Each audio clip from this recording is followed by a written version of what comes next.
Welcome to another Sci-Fi Fantasy Saturday. Thanks for joining me, and I have something special for you today in that I'm going to cover a sci-fi game, but also I'm going to cover a World War II game as well because they're related. So you get a little bit of bonus today. I'm going to start off with Frontiers, Liberty or Death. Now, this was published by Asmodee, and it is basically a miniatures game. When I say miniatures, it doesn't have miniatures, but the rules themselves are basically rules for a miniature game with counters. So let's see some of these and show you what I mean here. These are just some of the counters that you get in here. It's a sci-fi base here. As you can see, you've got some humans or Terrans, I can't remember what they're called in here, versus some alien forces. And the counters that you have for your units, as you can see, it's a top-down, so it looks somewhat like miniatures, right? And you have all the information that you need for these units right there on the counter. So you have like this blue here is movement, and then you have these four hexes here. The four hexes, if you look here in the book here, kind of explains it what you got here. So you got these four hexes here. I can do it like that. And so you have bonus when firing on body armor, bonus, ooh, look at that, bonus when firing on heavy armor, defense, and type of defense. So like this is yellow or gold, that is body armor, so that's the kind of defense. So it's so if somebody else had that bonus, they'd get a +2 firing on this, and this gets +2 firing on likewise or similar armor. Bonus when firing on heavy, and then bonus when firing on structures. Okay, then you get the cost of the unit is right there, and then there's special abilities for this. So you have everything, all the information you need for the unit right there. And when it gets hit, it gets reduced. You just flip it over, and it has reduced abilities on that. So it's basically a miniatures game in that regard. And then you have some heavy weapons as well. Here's a tank here that has, as you can see, it's got a little bit better abilities and greater defense and the like. And then you also have some of the alien forces there as well. They have a lot of stuff on there, as you can see, some a little bit extra numbers, and they also have a lot more special abilities. And then there's this left and these capacities here for adding stuff onto them. So as you can see here, this is kind of a miniatures game, and it doesn't have a board in that regard as well. That's another thing that this really is very much kind of like a miniatures game. You get a map here, but it's just a paper map of kind of a surface of a planet, a pop mark surface of a planet that you might have there that you can spread that out. But you really don't even need that, because all you need is these counters, and you're going to use these movement and range markers, again, very much like a miniatures game, right? To calculate what your move is and range and the like. So you use these range and move markers for your units. There is some terrain in the game, like you have some structures here, and they have there's notations on them to how they modify certain things or how they block sight or affect combat.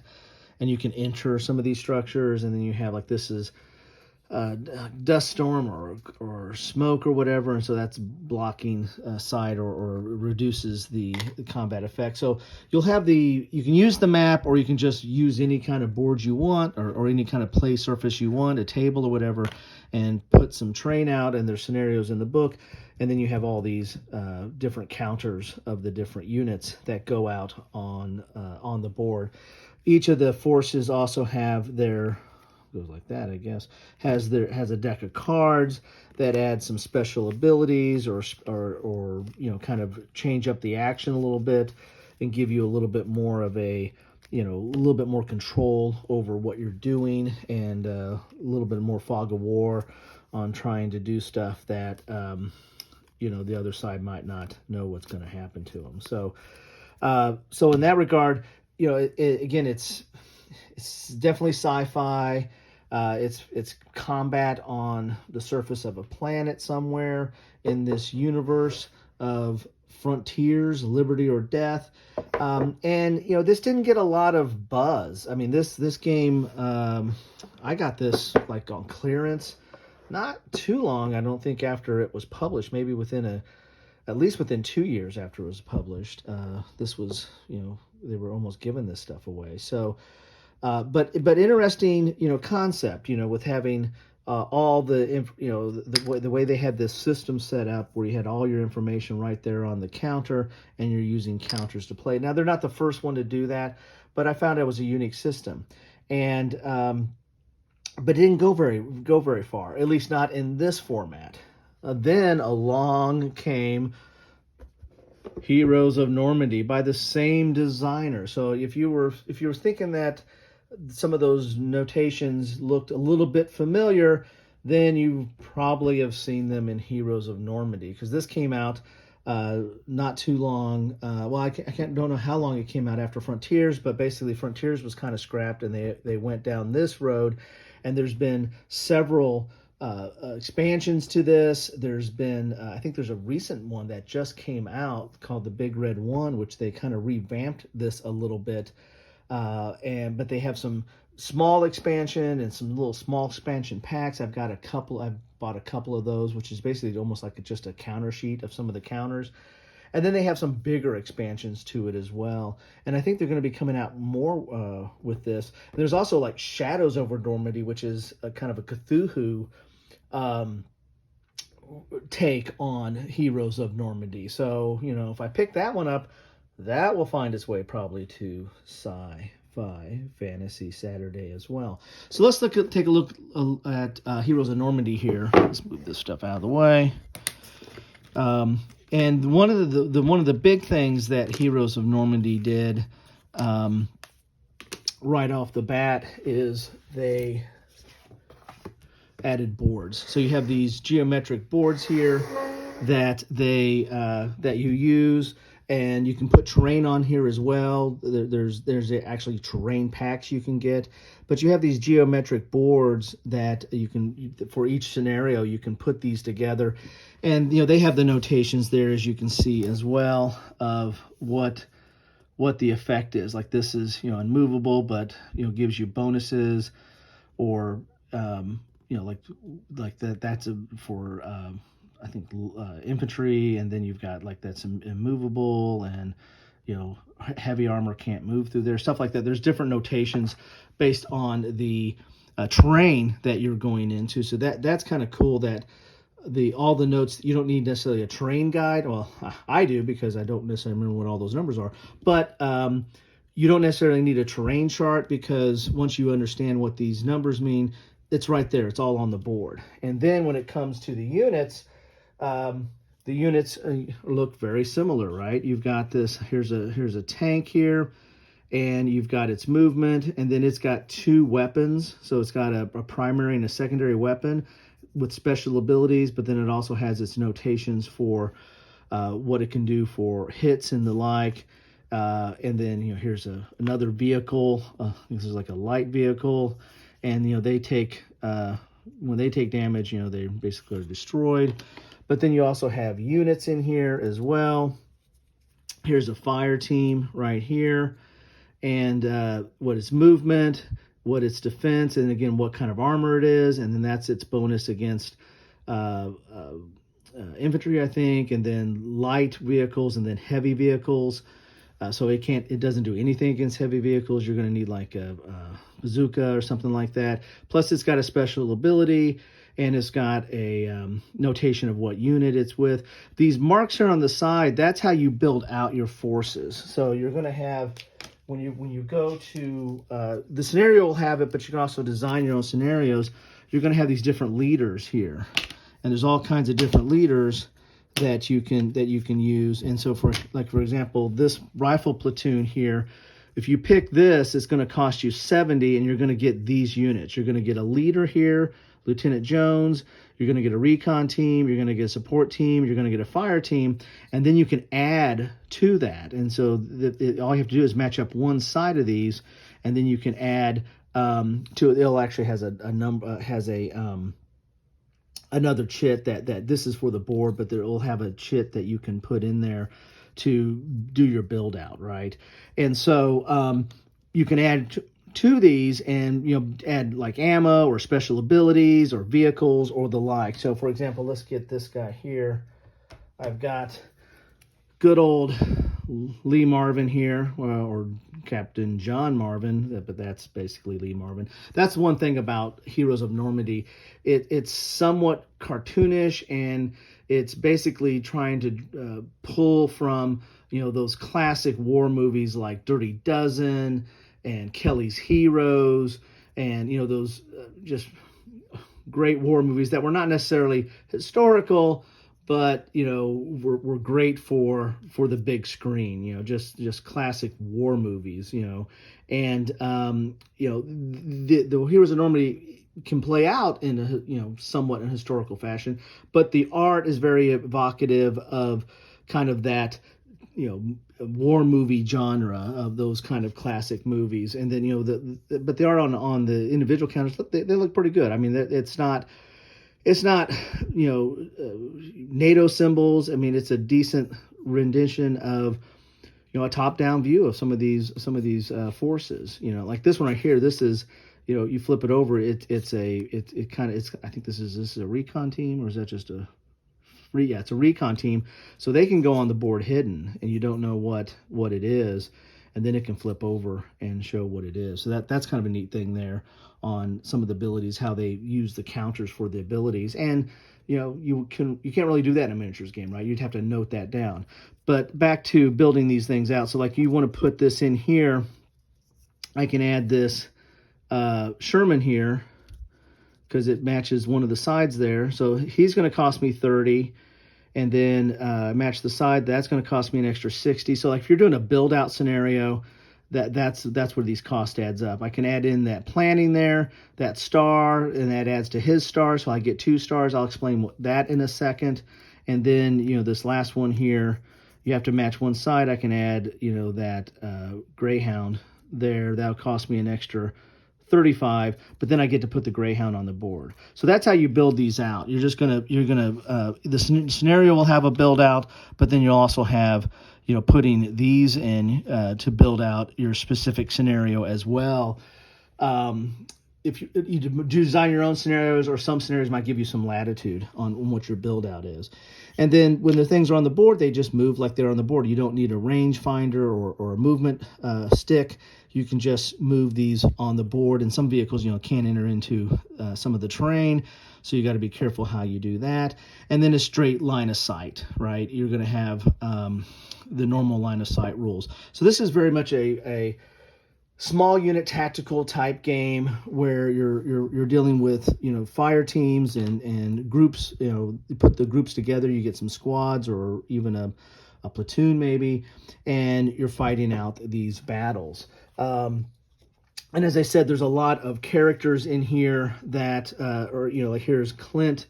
That's where Clint Eastwood right there. And then so you have that as a leader to put on there. He's going to cost you 30, and then here he is on the board. That's him on what he looks like on the board. He's got like 3 special abilities there. He's got quite a few special abilities. Really stiff armor there too, with or defense with 6. And then when he gets hit, he gets reduced. And then if he gets hit again, you see that skull there. If he gets hit again, he's dead. So then you get Oddball. Well, that's from Kelly's Heroes, and he gets a tank. I mean, he's represented as a tank because Oddball was the tank driver or the tank leader, and that costs 75 because that's a special tank there. So, and when these guys die, this is the points you get. These are like victory points that the other side gets. So when he dies, that's going to be 3 points for the Germans, and that's going to be 7 points for the Germans. And the same is true when you're dealing with one of these right here. If they lose 3 of these units or lose 3 hits, then they're going to get victory points, and there's a victory point notation on these as well. These are your general leaders that you're normally going to use in most of the scenarios. You also have the Germans, of course, and there's a ton of counters in here. I mean, I've got bags of counters because it comes with quite a few in the game itself, but then, as I said, there's been you can buy like 1 or 2 sheets at a time of just special forces. Then they had whole armies that they, like a box set of counters of like the British and the Americans and the like. So there's quite a few expansions to this, and they're kind of re-releasing it, I think, with the big red one. So there's a Panzer right there, Panzer IV. It's got a lot of special abilities, and then it has two weapons on it there. And then, as I said, I like the graphics on this. I know that some of the leaders are somewhat whimsical, but I like these graphics here. And here's a fire group. It's got some special abilities, and of course it can't do anything against heavy. Weak against light, pretty good against light or squad, and then it's got a 4 defense and 3 movement. And then when it gets hit, it gets reduced, and then when it gets hit again, it dies. And here is a Panzerschreck, so it's got +4 against heavy. So this is something you're going to want to use against a heavy vehicle. It's actually decent against light. It's not, it's just not so against regular stuff there. And it's got a couple of special abilities as well. And it's got one of those things where it can be on the board as a kind of a hidden unit because it's such a smaller squad. But there's a lot of things you can put in these build out for these leaders. Like there's ammo here. There's airstrikes. This deals with your card manipulation. There's a lot of different stuff you can do with that. And again, just like in Frontiers, there's cards. These are the ones for the Germans, but there's cards that you can play that allows you to do some special abilities or do some kind of hidden stuff that like play before moving one of your units. Your units can move 2 additional spaces, so it gives you a little bit extra movement. Might help out on an attack. Might help out on an ambush. This cancels one of your opponent's cards they just played. So I mean, there's a little bit of card play that goes on in this game too. So you've got the straight miniatures feel and action, but then you also have some card play that goes in there too. Now, when I was talking about those stars, like if I had this guy here, he would have a star for himself and then a star, like if I added this planning, so he'd get 2 stars. What that means is he gets these action tokens. And in this game, in Heroes of Normandie, there's these nice wooden bits here, and there's also some for the Germans as well. And they go up to like 10, I believe, because I guess you can get a pretty big battle and get a lot of stars.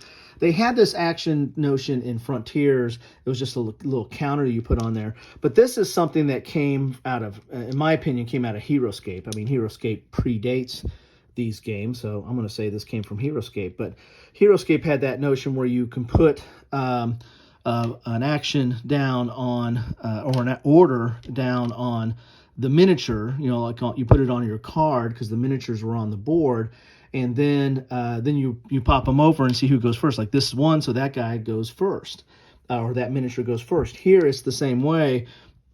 You're gonna have it for the different units, and if I push that open, well, that's a German, so I can't have that guy go first. But I can have put it on this guy, and then he'll go first. He'll move first, or take his action, right? Fire or move or what have you.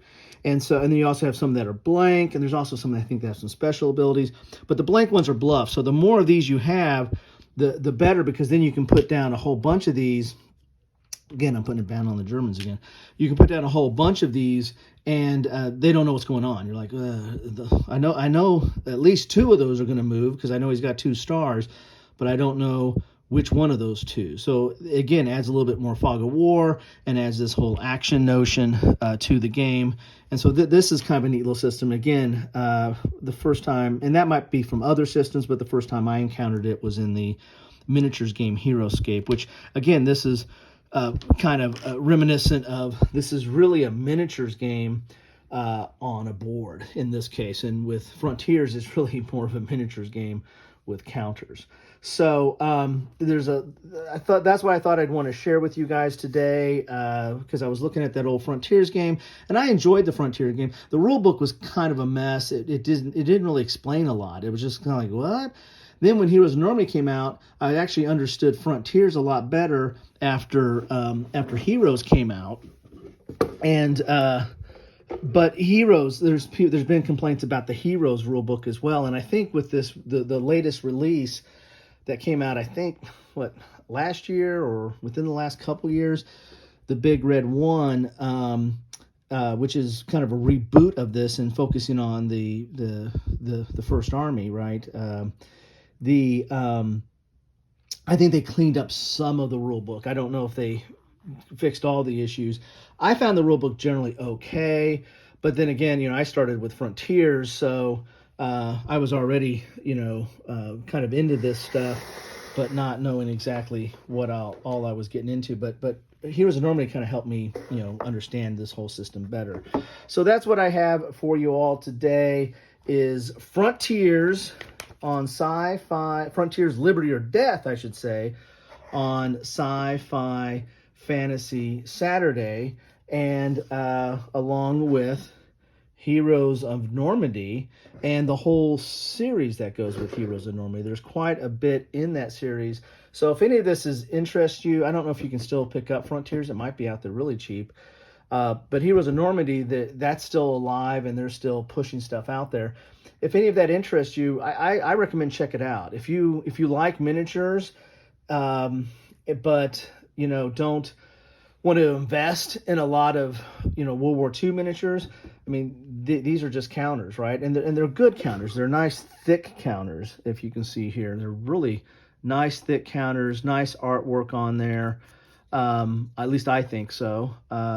Your mileage may vary, but I think this is really nice. And I've done some miniatures, but I'm really not a painter. I just don't have the patience or time or skill for that. So this is a way to get a feel for miniatures without all the fuss and muss, right? I mean, it's right there in the box, and there's a lot out there. There's a lot on this stuff. If you're taken aback by some of the whimsical artwork, the fact that it's a little cartoonish, and they're really trying to focus on evoking the imagery of Kelly's Heroes and Dirty Dozens and all those classic war movies that were not really just they're not a bridge too far. They're more going for the sensational aspect of war. But the game doesn't play that way. The game plays pretty straight up with the notations on the counters and how it plays out. It plays like a war game, right? It just plays like a miniatures game on a board, and that's what you get here. So if any of that interests you, check it out. I mean, I got a little bit of this. I didn't go full hog into all this stuff, but I've enjoyed it. I kind of skipped it because I was into a bunch of other stuff because I got way too many games. And I kind of wish I would have picked up some of those expansions that came out along the way, because they had some pretty cool stuff there. There's a expansion that does the Band of Brothers, so it's the main characters from Band of Brothers and has their counters, use them as a leader and stuff. I mean, that I kind of wish I picked that one up. I think that's pretty pricey now. I think the only place I can find it is like a Noble Knight, but it's still alive. They're still coming out with new stuff. I think they're coming out with a whole D-Day series of expansions for this whole system. So anyway, that's what I wanted to share with you today. Love to hear your thoughts. If anybody ever played this or has this, love to hear what you thought about this. And if you play or have this, love to hear what you think about this. Or if you don't like either one of these, or you think it's not worth your time, or it's not true miniatures, or whatever your reason is, feel free to put a comment down. I just love to hear a discussion. Anyway, that's what I have for you today on Sci-Fi Fantasy Saturday. I cheated a little bit, got a little bit of World War II in there, but I don't care. Anyway, hey, thanks for stopping by.